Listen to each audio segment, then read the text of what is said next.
Hey y'all, Enzo here with Knox Knife Mods, and tonight we're going to talk about fixing a flaw that may or may not occur on your Demco AD-20.5. So if that sounds interesting to you, just hold on tight, we're going to dive right into it.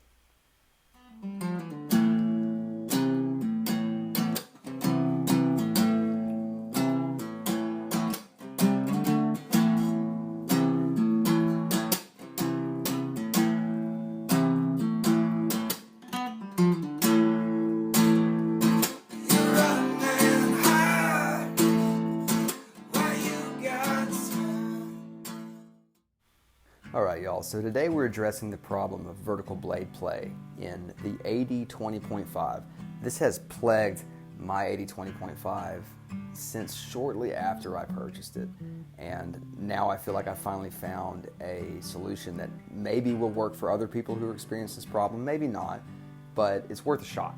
So what we're going to do is we're going to disassemble my father's AD-20.5 because now that mine is good to go, I don't want to risk screwing it up, so we're going to take his apart. Now his has nothing wrong with it, but just for illustrative example here, we're going to disassemble it and then have a look at it.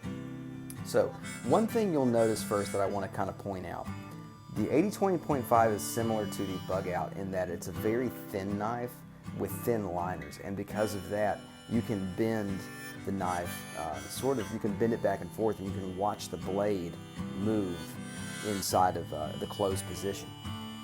Now, if your blade is particularly off-center, you'll notice that when you bend it a certain way, it will sort of realign itself with center. What this implies to us is that your liners could possibly be bent. This was the case for me. My liners were out of shape. I don't think it was from anything that I did because it had come with the blade off-center from the factory. It is certainly possible I made it worse somehow without knowing it. But like I said, from the factory, my blade was off center, so it seemed to me that from the factory, my liners were not straight. So let's go ahead and disassemble it, and we're going to take a look at the liners here.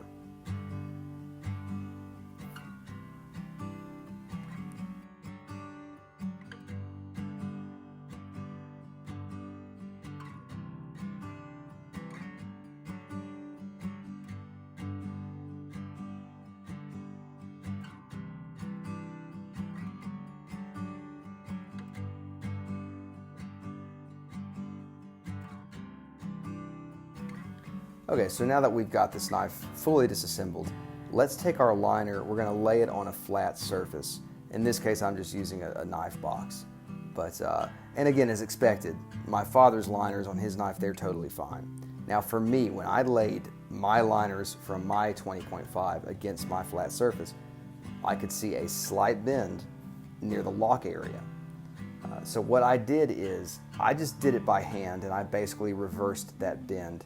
And I kept doing it very slightly until my liner would lay on a flat surface and you wouldn't see any kind of noticeable separation.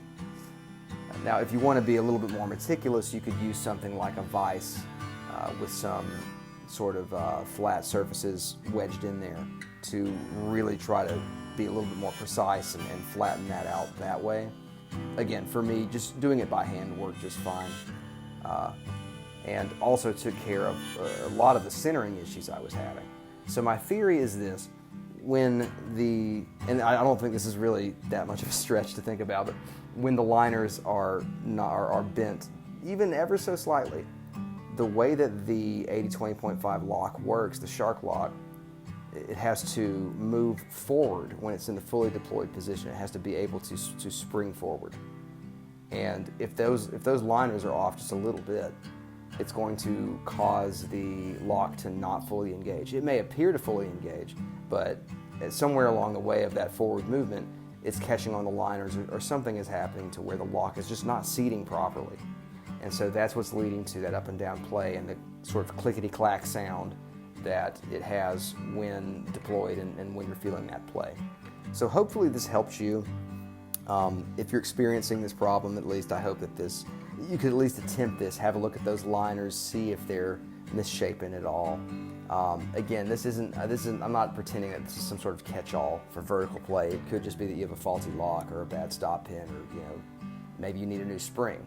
Speaking of which, one other thing you can try, I do not recommend this, but You can try stretching out that spring just a little bit. Maybe that will help the lock bar expand into the lock position a little bit better. However, it should work just fine with the spring as it comes from the factory. It really shouldn't be stretched at all. But if you're just like wanting to try everything and you just want to give everything a shot before you turn around and kind of give up on it, you could try stretching that spring. The benefit of that as well is that you can buy new springs from Knife Center or from like Blade HQ or whatever retailer for like $5 and you get 3 of them. So it doesn't hurt to try it if you want to try that. But again, that shouldn't be your first course of action. Anyway, guys, I hope this helps you, and let me know if you've experienced any issues with the AD-20.5, what your thoughts are on it. And I'm just so glad that I can finally start carrying my AD-20.5 with pride again, because it's a cool knife, and I understand all the hype. It's a really fun knife. All right, guys, we'll catch you next time.